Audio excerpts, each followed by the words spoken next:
Olá, bem-vindos ao nosso podcast. Eu sou Elisa, tô junto com Walter e Júlia, e o que vocês acabaram de ouvir é um canto do professor Senakpon. Senakpon é do Benin, ele é da etnia Fon e tem um canal no YouTube chamado Achovi Educação, em que ele conta, em que ele educa, ensina a educar através de contos e provérbios africanos.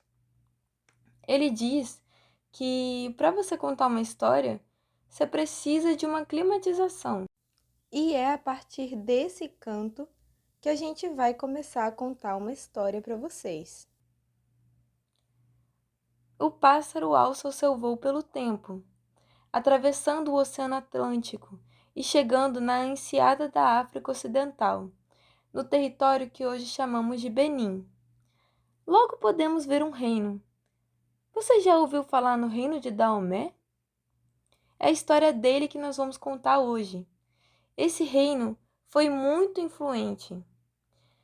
E as histórias orais explicam o nome desse reino e o seu caráter. Dizem que foi porque um chefe local ofendeu um dos líderes Fon e esse chefe foi assassinado ali, que foi fundada a Dahomey, ou a cidade corpo, pois foi erigida sobre o corpo do inimigo. Esse reino possuía uma política menor, mais centrada em uma cidade e adjacências, com vários reinos pequenos. E em sua criação ele devia obediência a outros reinos maiores ao seu redor, como o de Aladá e Uedá. E a sua história se iniciou mais com o assentamento de nações na enseada do Benin. Inclusive, abrindo aqui um parênteses para evitar uma confusão, afinal, o reino do Daomé era o reino do Benin? A resposta é não. Como vários países africanos modernos, o nome não necessariamente tem a ver com a continuidade política de um reino.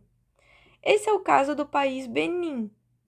Eu sei que parece confuso, mas o Benin foi um reino mais ligado à etnia Yorubá e que teve a sua existência mais ali onde hoje é a Nigéria, muitos séculos antes de Daomé.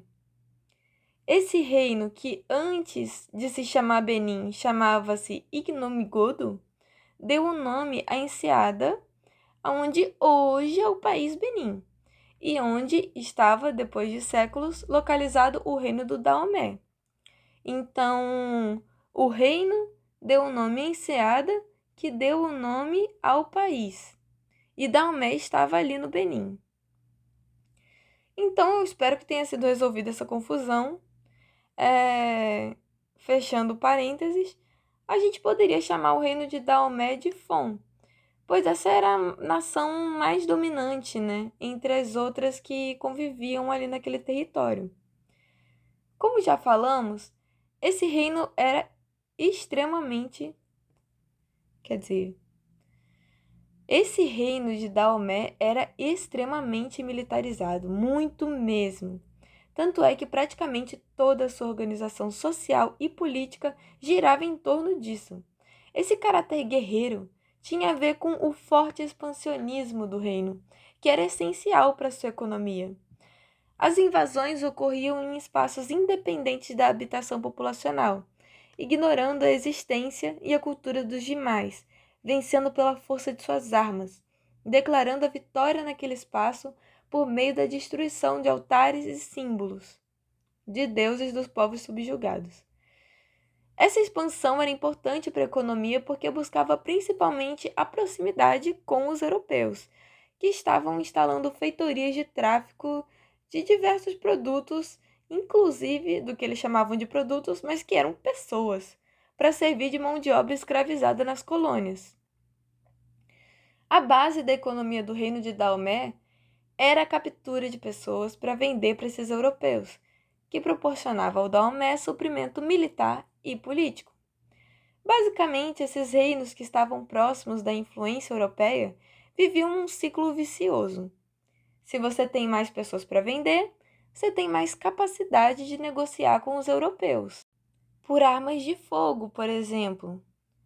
E se você tem mais armas de fogo, você tem maior capacidade de subjugar seus inimigos. Dessa forma, você tem mais chance de fazer prisioneiros para vender. E era sobre essa lógica que Daomé se expandia.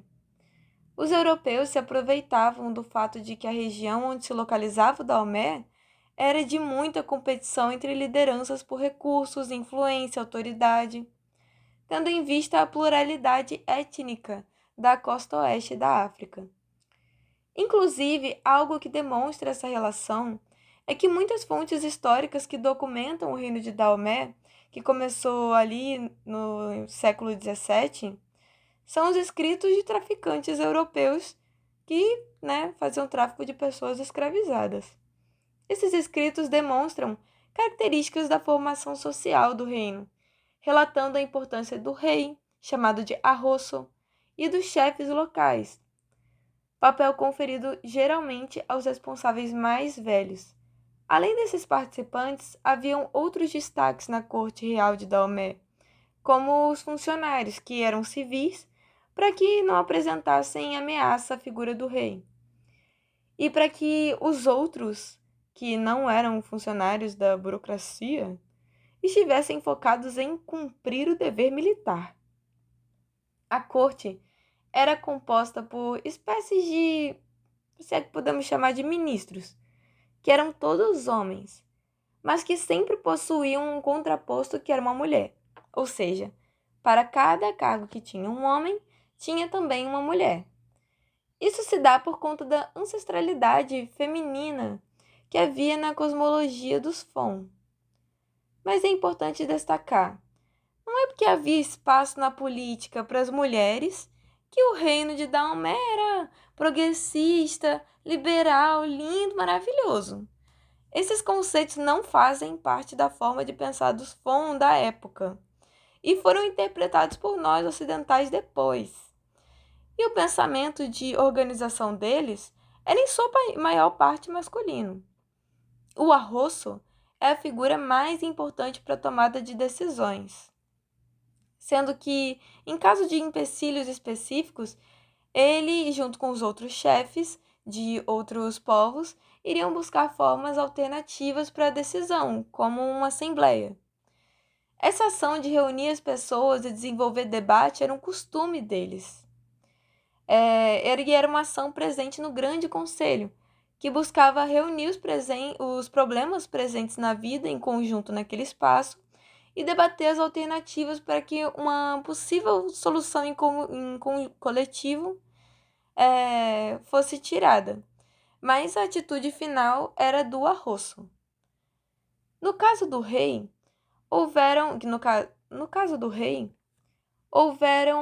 de 8 a 9 que foram documentados.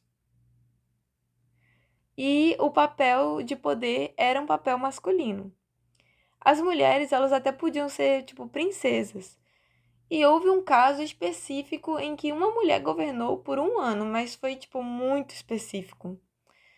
Havia essa assembleia comemorativa anual chamada Ruetano, que consistia em festas com demonstrações militares, sacrifícios humanos, que podiam ser feitos por vários motivos, como para passar mensagens para os mortos ancestralizados, ou seja, essas pessoas sacrificadas seriam mensageiras para o outro plano, ou então para demonstrar poder, né? Também acontecia no Ruetano é a comemoração da ancestralidade do Arrosso e as conquistas do reino. E é nítido também haviam as tomadas de decisão sobre o reino.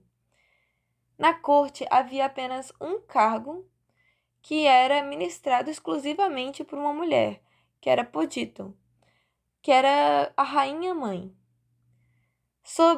Agora vamos falar sobre o famoso exército de Daomé, porque como a gente já deu para ver aqui, era um reino super, que a ideologia do reino praticamente era militar.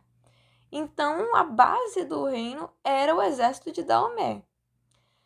Apesar de ser um reino com extensões e quantidade de pessoas não muito grande, as pessoas eram muito bem treinadas na arte da guerra. E os exércitos, diferente de exércitos de outros povos guerreiros africanos, que buscavam manter o uso principalmente das suas armas tradicionais, o exército de Daomé lutava com armas de fogo, que eles negociavam com europeus. Eles dividiam seu exército entre batalhões específicos, em que cada batalhão usava um armamento específico. A prioridade de manter o exército sofrido era tão grande que havia sempre um censo da população, tipo IBGE, tá ligado? Um censo da população para fazer uma espécie de alistamento obrigatório.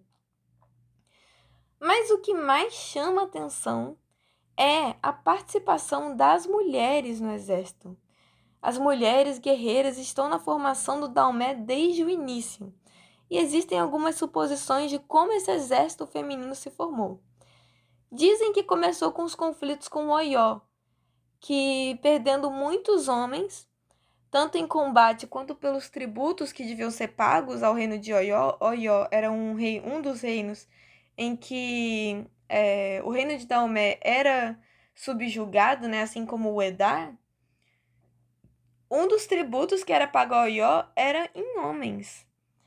E graças a essa diminuição de homens no reino, o Arrosso passou a alistar mulheres. Mas não é só por isso que as mulheres participavam do exército. Também tinham as predisposições culturais e religiosas.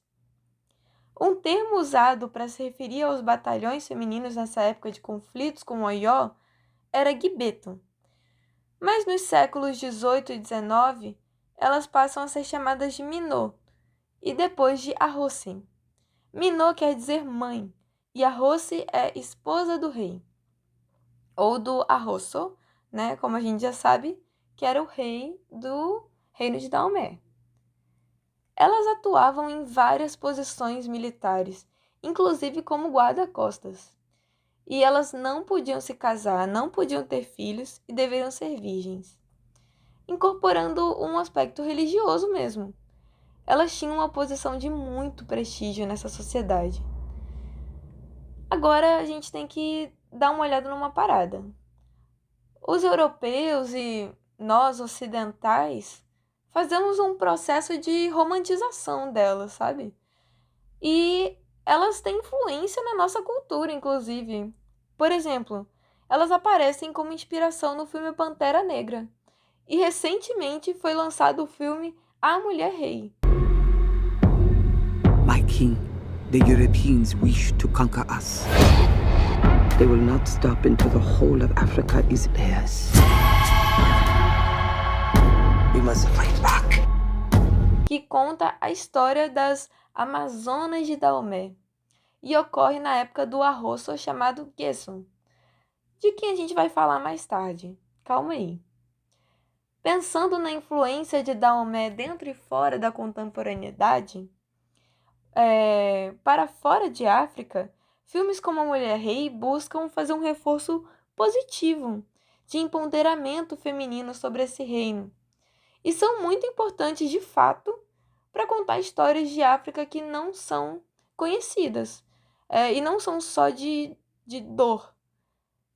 Esses filmes também trazem uma representatividade para as mulheres negras como mulheres poderosas nos cinemas. Mas, nos debates internos em África, desviando um pouco dessa visão mais ocidental e romântica e tal, o reino de Daomé, infelizmente, representa também violência e trauma, principalmente pela sua relação com o tráfico de pessoas, né? Eles vendiam pessoas para os europeus traficarem, né? Isso é um fato. Mas vamos falar da religião Fon, né? Eu já falei, já dei um spoiler aí de que a participação feminina na política tinha um pouco a ver com a religião. E é isso, ela vai ajudar a gente a entender essa participação. A religião Fon é denominada Vodun, em que a divindade criadora é Nanabuluku. O Lissá e a Mauô são os filhos dela. É um homem e uma mulher, né? Feminino e masculino. E eles se juntam em um casamento espiritual, em que se tornam uma entidade sem gênero chamada Maulissá. E assim eles criam o mundo. Sabendo disso, a gente já pode pensar que essa cosmologia de criação tem influência na organização política do reino, pois ela talvez tentaria imitar esse equilíbrio masculino e feminino nas relações de poder. Como muitas religiões africanas, o Vodun é uma religião de ancestralidade. Os ancestrais mortos podem se tornar espíritos intercessores, que continuam vivendo no mesmo espaço que os vivos, porém em um outro plano espiritual. Apesar de o Vodun ter se popularizado mais na América Central, no Caribe, quem é de terreiro aí no Brasil pode se identificar com essa relação com a ancestralidade e a morte, pois ela também está presente na cultura iorubá. E muitas pessoas que tinham o Vodun e o Iorubá como religião e como etnia também vieram para o Brasil. Fora do contexto de terreiro e religiões de matriz africana, é óbvio que você aí que está me ouvindo sabe que a maioria das pessoas vai ouvir Vodun e vai associar logo a feitiçaria, a uma coisa ruim. Mas isso se dá por conta do processo de colonização mental que a gente sofre. E material também, né? Os portugueses viram os voduns e chamaram de fetiches ou feitiços. E aí eles falavam que era coisa do diabo. E até hoje isso é reproduzido por muitas pessoas que estão aí. Até você mesmo já pode ter reproduzido um negócio desse. Mas o Vodun não tem nada a ver com isso. Procura saber. Algumas das lideranças históricas do Daomé são Ruebadia e Agadia, sendo esse último, Agadia, tendo governado de 1718 até 1740. Graças a ele se conseguiu a conquista de Aladá e Uidá. E a partir desse momento há uma aproximação com os europeus, porque Aladá e Uidá estavam em regiões muito estratégicas para a proximidade com os europeus. Outra liderança histórica é o que eu prometi que ia falar, o Gerson, que governou de 1818 até 1859. E olha só, ele ascende ao trono com a ajuda de Francisco Félix de Souza, que era um brasileiro, velho.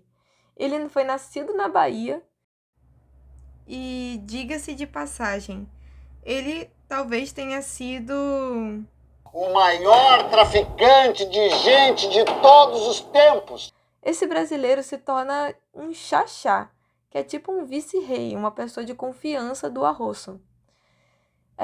Gesso consegue vencer Oió, fazendo com que o Império de Daomé não fosse mais tributário desse reino. E esse período é o auge das Minus, ou das Arrossi. E essa conquista sobre Oió é um grande marco para Daomé. Agora o Walter vai explicar mais sobre o declínio do reino de Daomé. Em meados de 1800, o declínio deste império surge.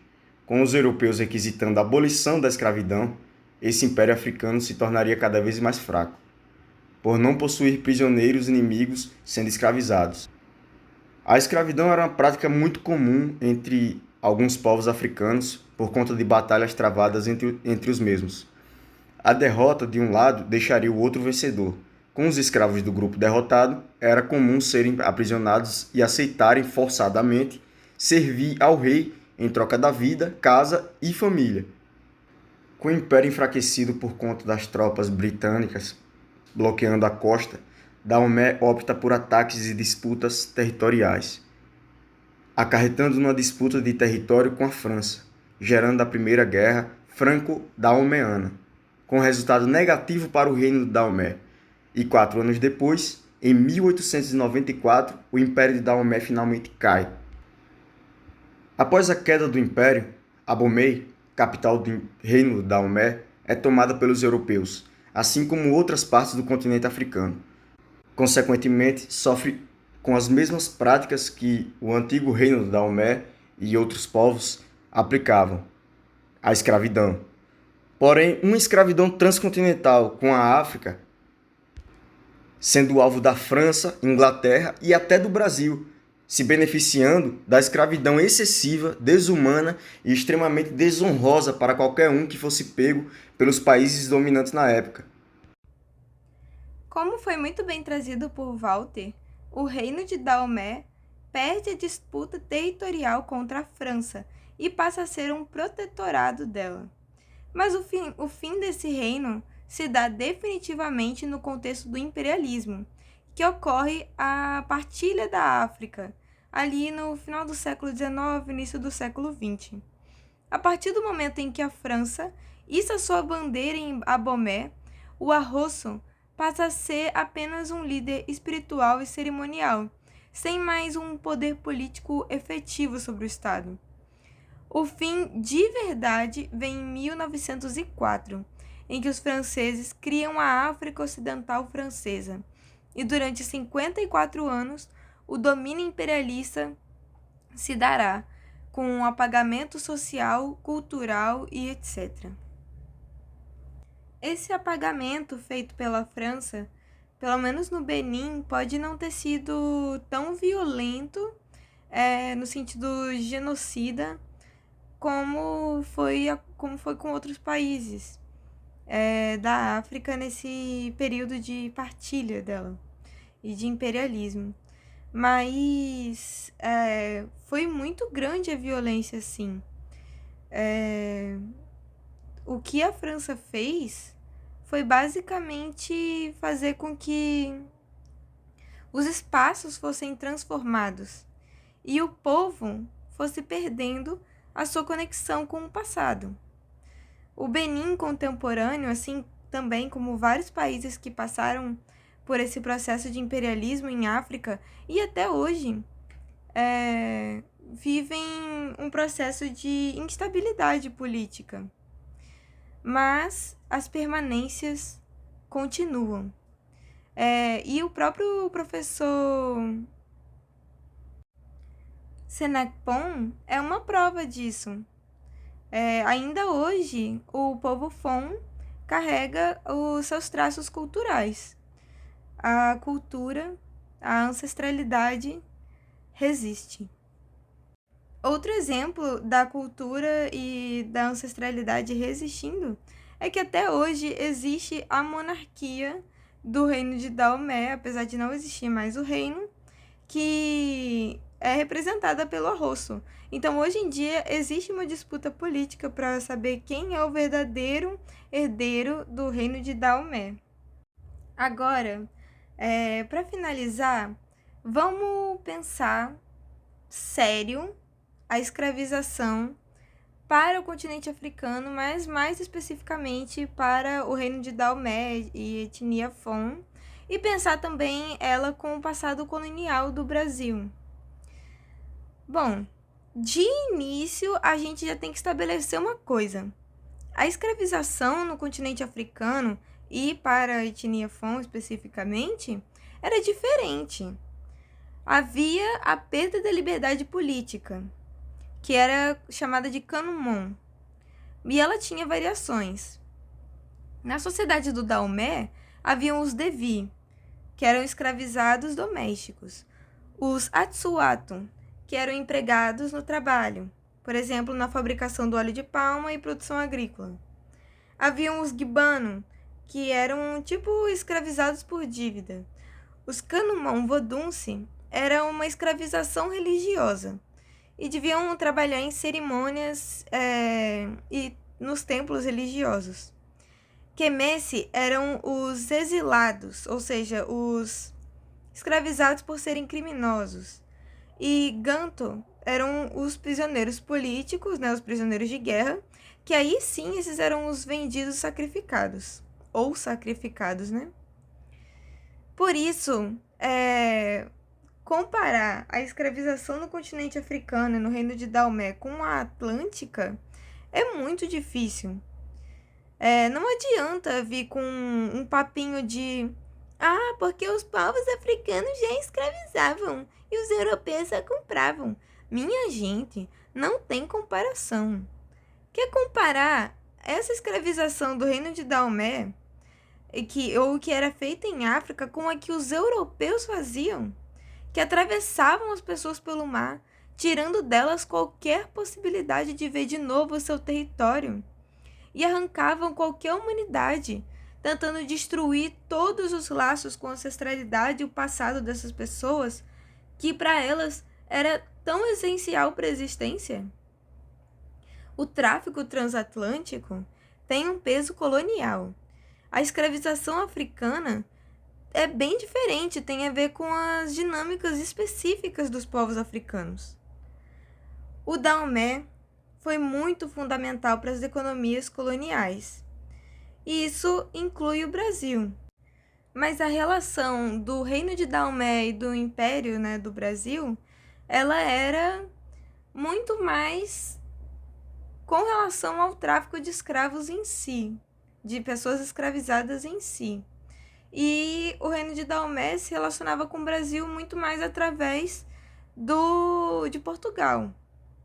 Agora, pensando que tantas pessoas vieram da costa oeste da África, vieram através do Benin para o Brasil, a gente pode refletir sobre como a cultura dos Fon, por exemplo, pode estar dentro da nossa cultura.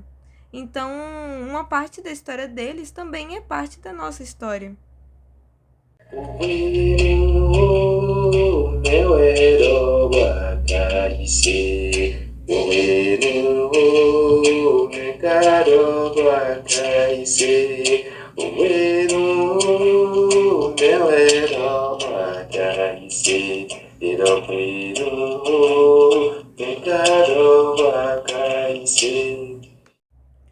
E o pássaro retorna no tempo e volta, atravessando de volta para o Brasil o Atlântico, e pousa aqui com a gente.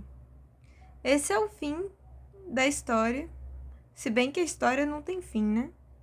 Mas essa que a gente queria contar para vocês, por enquanto, terminou.